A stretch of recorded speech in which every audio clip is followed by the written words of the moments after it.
Welcome to the Steve Stein Guitar Podcast, brought to you by GuitarZoom.com. If you want to improve your guitar playing, keep listening. If you want to improve even faster, go to GuitarZoom.com, where you'll find all of Steve's premium courses, masterclasses, and memberships that'll help you quickly and easily improve your playing. Now here's your host, Steve Stein.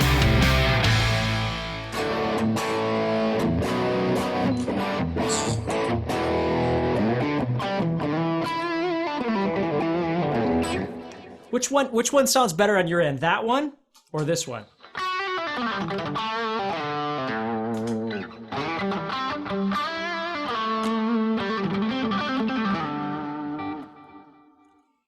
I like both, but I'm from a learning standpoint, I'm going to go with the last one. The second one? Yeah. I like the crunchier one, but just maybe. Well, this one's a little bit brighter, where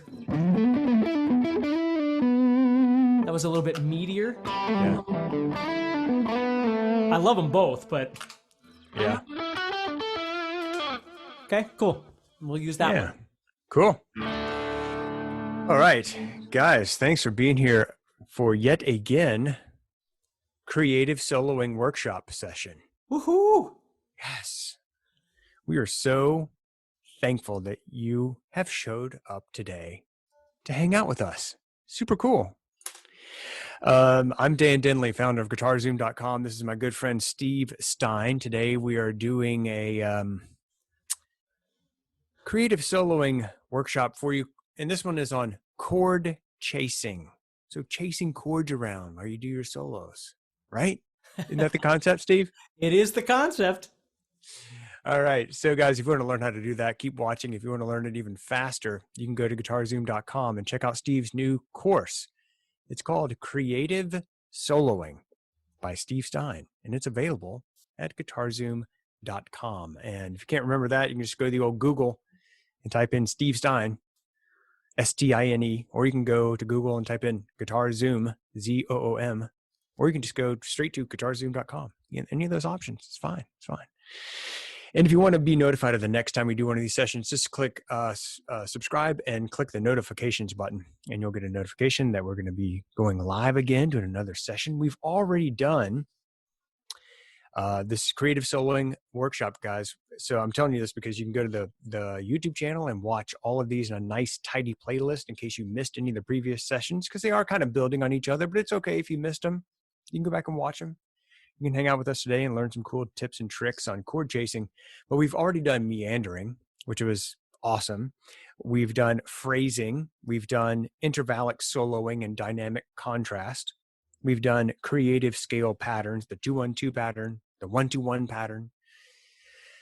We have done easy arpeggios for great guitar solos. And today we're doing chord chasing. If you want to learn all that, keep on watching. And if you want to learn it faster, check out Steve's course, Creative Soloing by Steve Stein, available at GuitarZoom.com.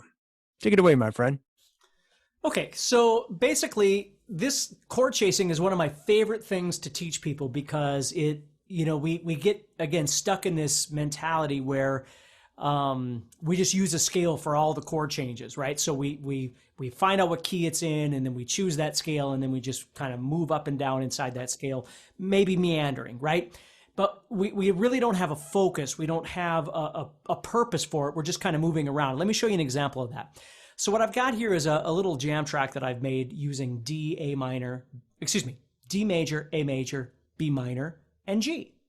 So these are 4 chords out of the key of D, right? So I've got D major, which is my 1 chord. I've got A major, which is my 5 chord. I've got B minor, which is my 6 chord, and I've got G major, which is my 4 chord. And if you don't know what any of that means, just know they're all from the same key.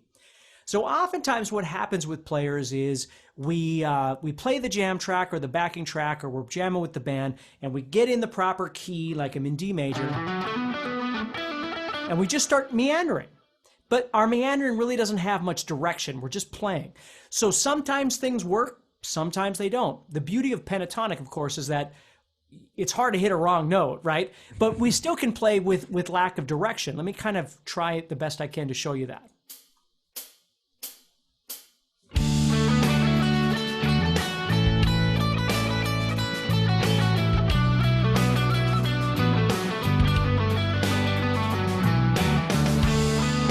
right? So, and I'm really just making fun of myself here, but you can tell that I'm just playing, right? There's no connection to anything. And if I was playing D major, like let's say I was actually using the D major scale itself, maybe you're using diatonic, right? So you're learning that. So now same thing here.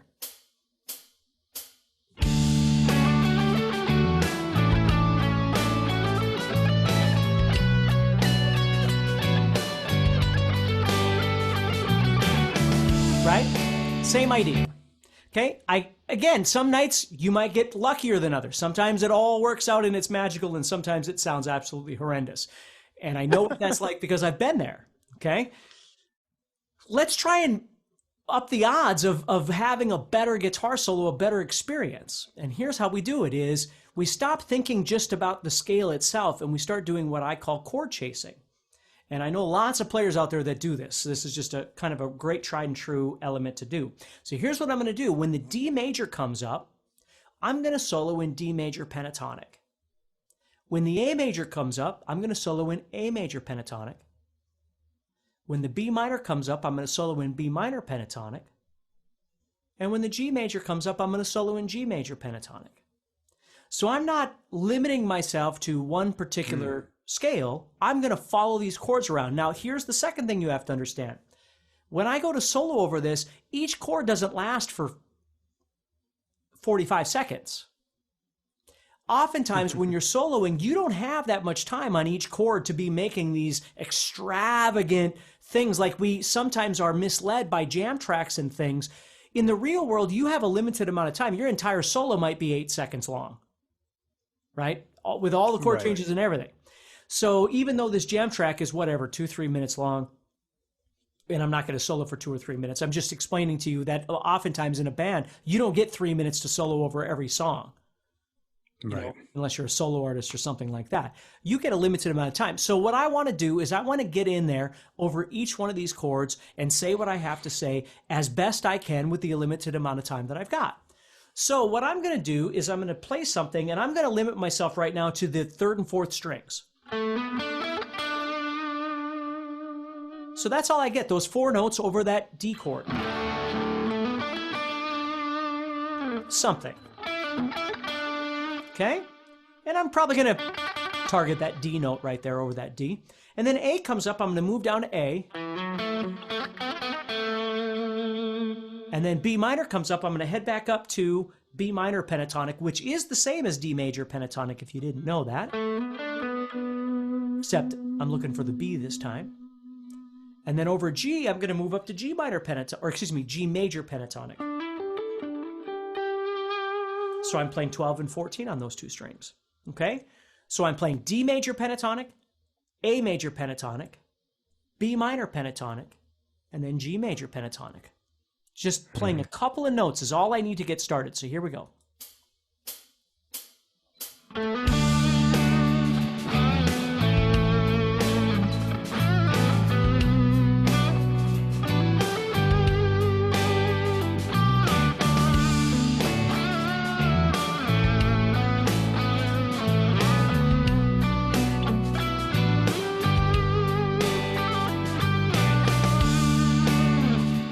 And now all of a sudden, the solo has a little more direction. Over the D, it really does sound like I'm doing something that relates to that D major chord. Over the A major, sounds like I'm really relating to that. B minor, same thing. G, same thing. The problem is, of course, is I'm having to move all over my fretboard to make this happen. So there's a lot of space in between. Okay? But again, if it's a great place to start. If you're learning how to get creative, this is a great place to begin. Now, before I move on to step 2, I just want to see if Dan's got anything he wants to ask or if anybody's asking anything. Well, one question we have is this related to the caged system, this chord chasing idea? Yeah, it is. You wouldn't have to see it that way necessarily, but it is. The bigger picture, it's certainly to blow this up and to really learn about how this works, you would definitely want to explore the cage system. Okay. Yeah, I think it's a great question, actually. By the way, guys, if you have questions as we're going through this, pop them in the comments box. We'll try to get to them. just so you know, there's actually, in case somebody wants to go deep into that caged idea, since somebody brought that up, Steve has a course. It's called Caged Made Simple. Caged Made Simple, and it's available also at GuitarZoom.com. And this is, but this particular thing we're talking about with chord chasing is in the creative soloing course as well. Yeah. But yeah. So anyway, I just want to make that distinction. Creative soloing is the whole idea of this workshop, and that's what this whole new course that Steve's created for you. It's called creative soloing. So that's kind of the concept that we're talking about here, and playing over these chords. But yes, they are related. I guess that's the answer to the question. Yeah, for sure. I mean, in the bigger scheme of things, it emphatically is related. You want to be able to see chords all over the fretboard, but we're not going to get that far today. I just want to open up this can a little bit further for those of you that understand. So let's make sure we understand this. So what I did was over the D major, over the major chord D major, I went to D major pentatonic.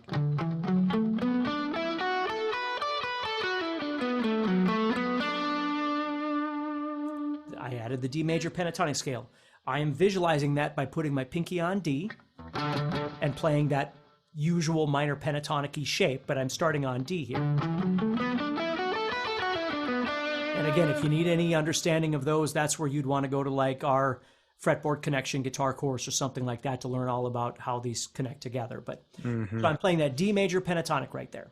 Then if I want A major pentatonic, I'm going to move down, do exactly the same thing on A. So you have to understand that I'm not in the same key anymore, right? I'm looking at D major as D major pentatonic, and A major is A major pentatonic. So I'm chord chasing, I'm moving with the chord. When B minor comes up, I'm going to go back and play B minor pentatonic.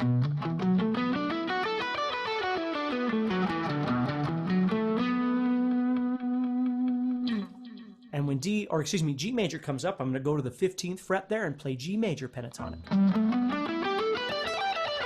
Now, you might play your pentatonics a different way or what, and it's perfectly fine, okay? You can do this any way you want, depending on what it is that you know. So again, I have a limited amount of time on each chord, so I'm doing something over D, doing something over A, doing something over B minor, do something over G. It doesn't matter what the chords are. I could do this for any variety of chords, but here's the deal. To make this sound a bit more cohesive, what I would like to do is be able to play all of these things kind of in the same area on the guitar. It would make it easier. So what I'm going to do is I'm going to take D major. I'm going to keep D major right square where it is right there.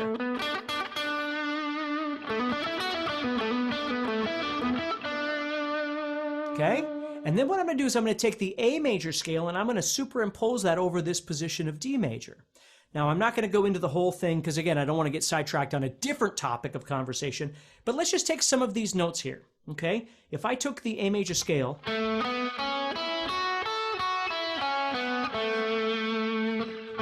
I find A up here, do you hear that? Do you hear how they're the same notes? Yes. See that? So I'm playing, to play A major, I'm playing 7-9, 6-9, and then 7-10. Well, if I compare D major and A major together, I see that D major had 7-9, 7-9, 7-10. A major, though, had 7-9, 6-9, 7-10. So A major provides me with a new note that D major pentatonic did not have. So watch this. If I go back to that backing track now,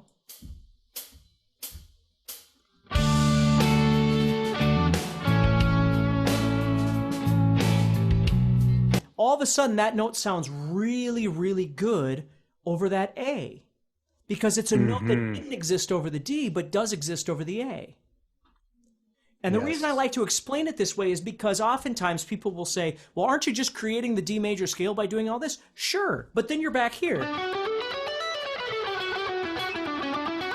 And you're not thinking about the separation. You're not thinking about the difference between the D and the A. I want to do something different over the A that's unique to the A, that doesn't just sound like the same thing I'm doing over every chord. You with me so far? That's awesome. Yeah. Yeah. So now I'm going to take that same idea and I'm going to apply B minor. So B minor and D major, again, they are the same scale. They use the same notes. Everything about them is the same.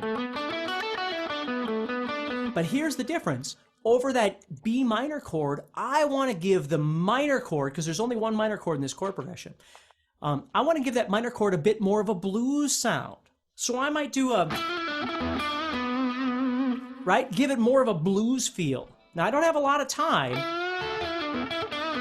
Just something like that. Something that separates it again, makes it a little different than everything else that I'm doing. So I'm going to give my blues flavor to that B minor chord. If you're enjoying this episode and you'd like to support the podcast, go to GuitarZoom.com and consider becoming a premium member. There are 3 memberships to choose from. VIP, which gives you instant access to a library of short but powerful courses as well as new bite-sized lessons each month. There's also Play Songs that gives you step-by-step lessons so you can learn to play your favorite songs fast. And finally, there's Masterclass, university-level training on everything from soloing to music theory, from blues to home recording. For more info about these memberships and all the premium courses available to you, go to GuitarZoom.com. Now back to the podcast. And then G major comes up. Okay, well, let's look at G here. So if we had G major, we have the notes. So we have to come down here and we have to try and find a G, okay? And this is going to be a little bit harder because I got to make the scale a little longer so you can see it. Do you hear how they're the same? So right there, what I'm playing is 10, 7, 9, 7, 9, 8. G major has an 8th fret right there, which A major did not, B minor did not, and D major did not. They all use the 7 and the 10. But the G major wants 8 and 10.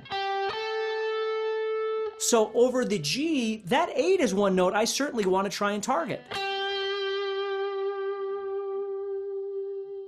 So if I kind of just sort of summarize what I've got here, if I was playing D major, I'm just going to go from the 4th string to the 1st string to make this nice and quick. So D major, I'd play 7, 9, 7, 9, 8, 7, 10, 7, 10. That'd be D major and B minor. Okay. A major is going to use 7, 9, 6, 9, 7, 10, 7, 9. Because those are octaves. So this note right here is a pretty cool note too, right? It's an octave of that. And then A major, or G major, excuse me, is going to use 7, 9, 7, 9, 8, 10, 7, 10. Now again, you can go back and watch this, and of course I talk about this in the course too, so you can learn it from there as well. But just so you see how this works. So what I'm going to do is strategically, with a limited amount of time, I'm not going to play a bunch of notes. I'm going to try and play something that targets the notes of D, and then A, and then my bluesy B, and then G. And you can already hear that there's some real unique sounds happening.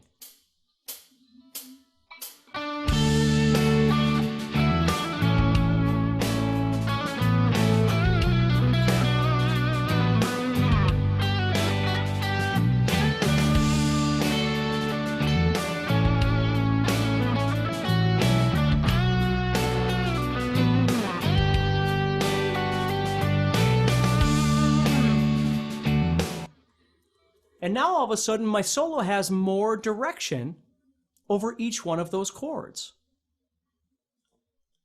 Wow.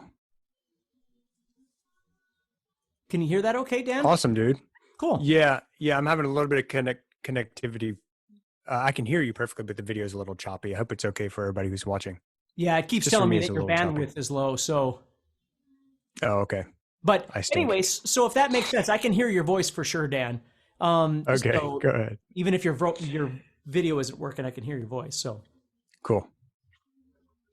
Sweet, dude. Can we just keep going with this? This is awesome. Yeah, well, let me show you one other example. Now, of course, as we keep going, the only way I can keep going is I've got to advance the idea, right? I mean, Right. you can start with just spanning out, following each pentatonic position, and it's perfectly fine. Even if it sounds a little, disconnected because you have to move around the fretboard, it's a great place to begin. And as you get more comfortable with that, you try and see them kind of in the same position.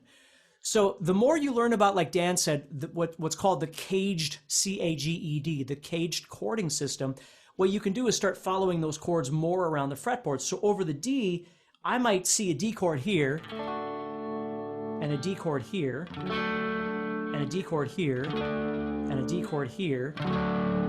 You see, I can see D chords all over the fretboard. So there's lots of different places I can go. D here, D here. So when that D chord is being played, I might do something, and then A comes up, and then G chord comes up, and I might do, or excuse me, B minor. Again, more of a bluesy kind of thing I would do, and then G comes up, and there's my D again. There's my A, my B, and then my G.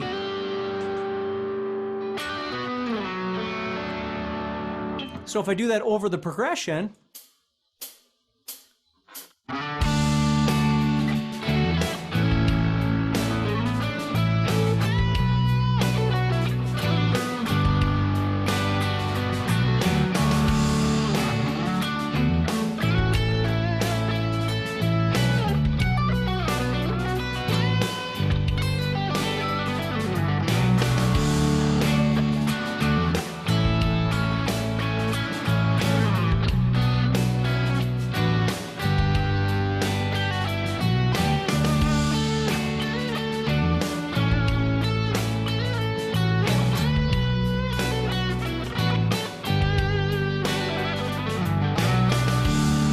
there's just a million things I could do with So that. freaking awesome. Oh, I love it. Yeah, it's so much fun. And again, because when I was younger, everything was what I used to call linear, So I just play in one position, doing whatever speed stuff I would try and do. So if this was playing, my old method of playing was always what I showed you in the beginning.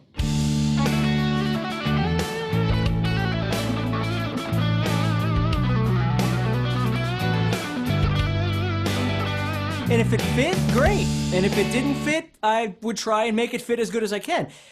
And again, sometimes it works out beautifully. But what I love about this chord chasing system is it reminds me of like all the like southern rockish kinds of bands that I used to love, that kind of soloing. Country artists used to do this all the time, where you're really following those chords around a ton.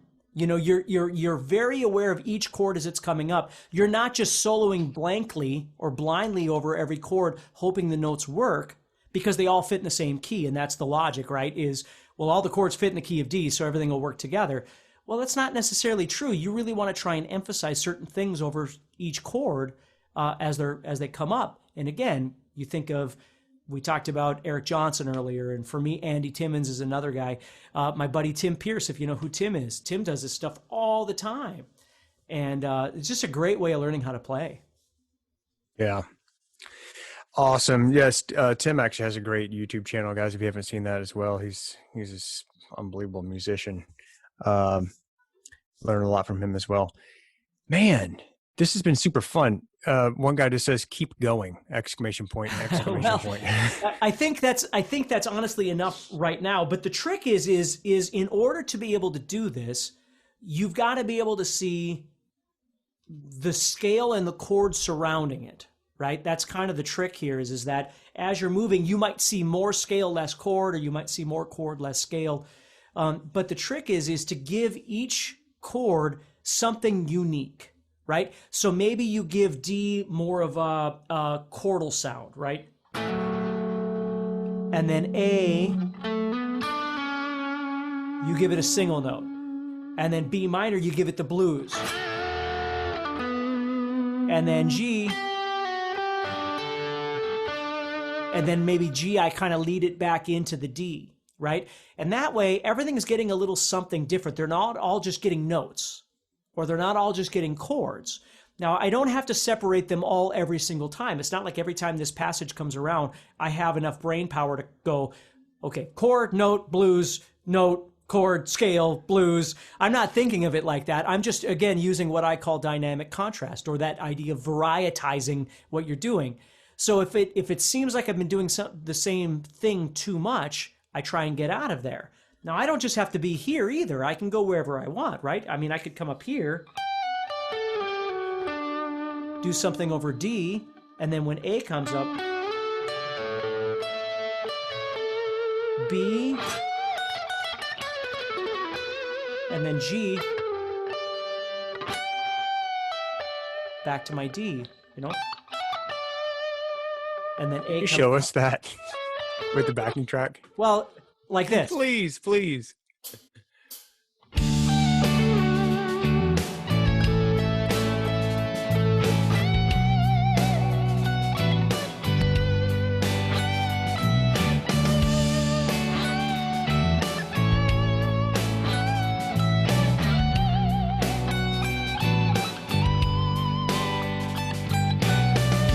See what I mean?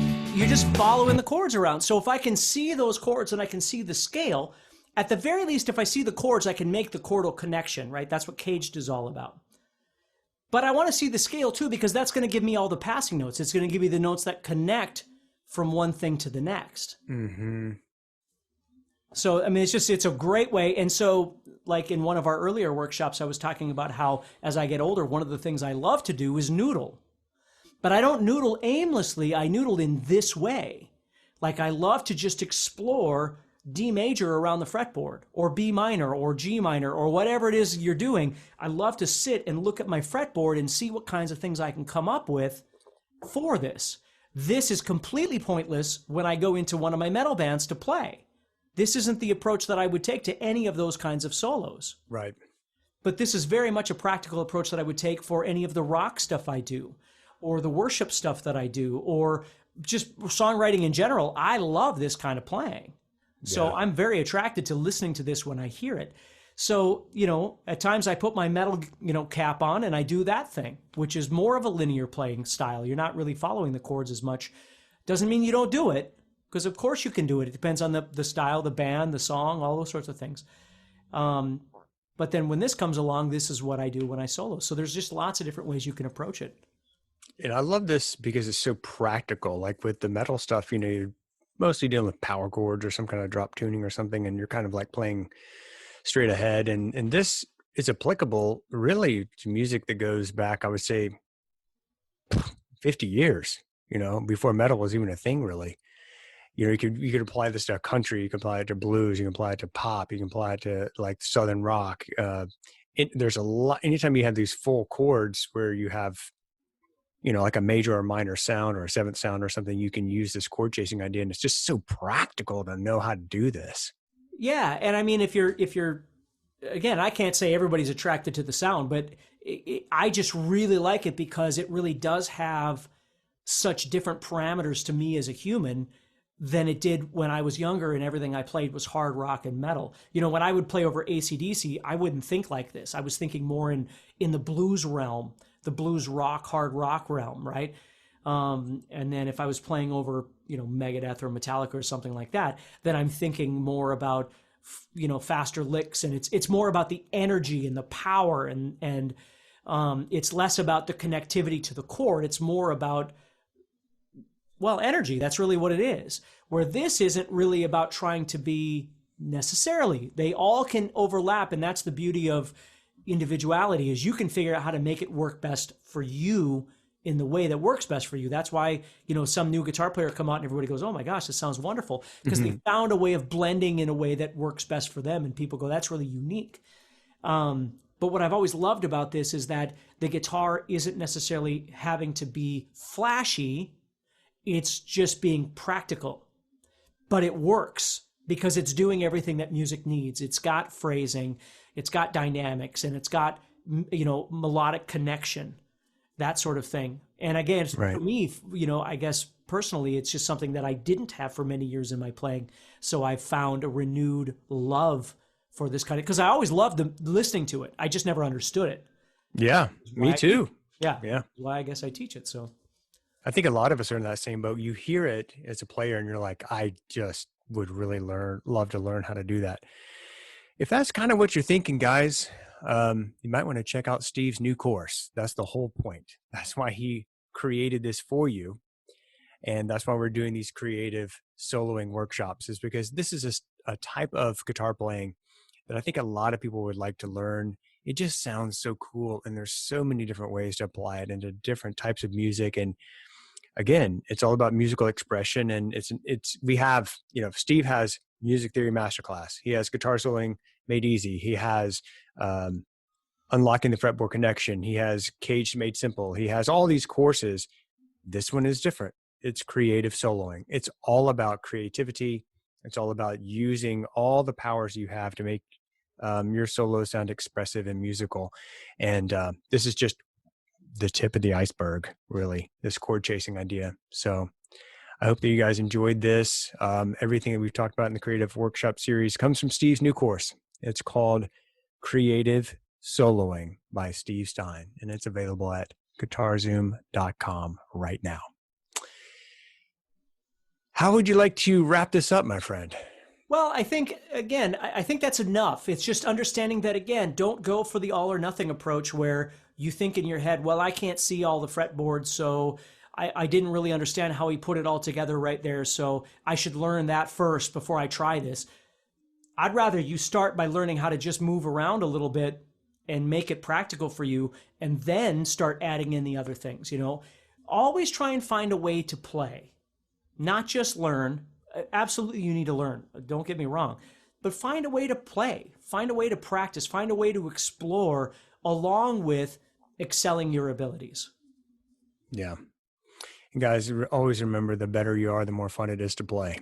Mm-hmm. The better you are, the more fun it is to play. So if you would like it, guys, I see there's people that have just joined us recently. If you, we're kind of wrapping up here. So if you missed out on this session, don't worry. There will be another session. Also, we're putting everything that we're doing in all of these live sessions we are putting on YouTube for you in a playlist. You can just go to the Guitar Zoom YouTube channel. You can go to Steve Stein's YouTube channel. It'll be there. Just click on playlist. It'll be under Creative Soloing. You can watch all the previous sessions that we did. And if you want to get the course, it's Creative Soloing by Steve Stein, available at GuitarZoom.com. Steve, I can't thank you enough. It's always a highlight of my day to be with you, my friend. Keep up the great work, and thanks for helping all of us become better musicians and players and hopefully people. Awesome. Well, thank you, Dan. I appreciate that. It's always nice to hang out with you too. And thank you, everybody, for joining us. And thanks for your time. Yeah. We'll see you in the next session, guys. Bye. Take care. Next time on the Steve Stein Guitar Podcast.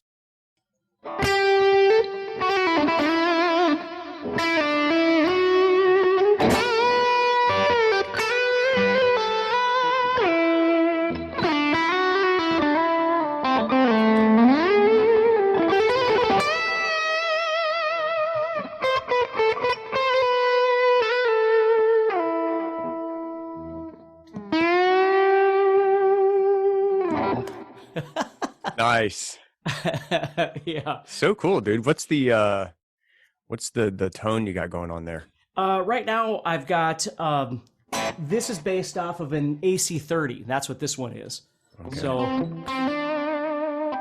yeah, so a little bit thumpier like this, which is always kind of nice when you're, but then you can back it down. Nice.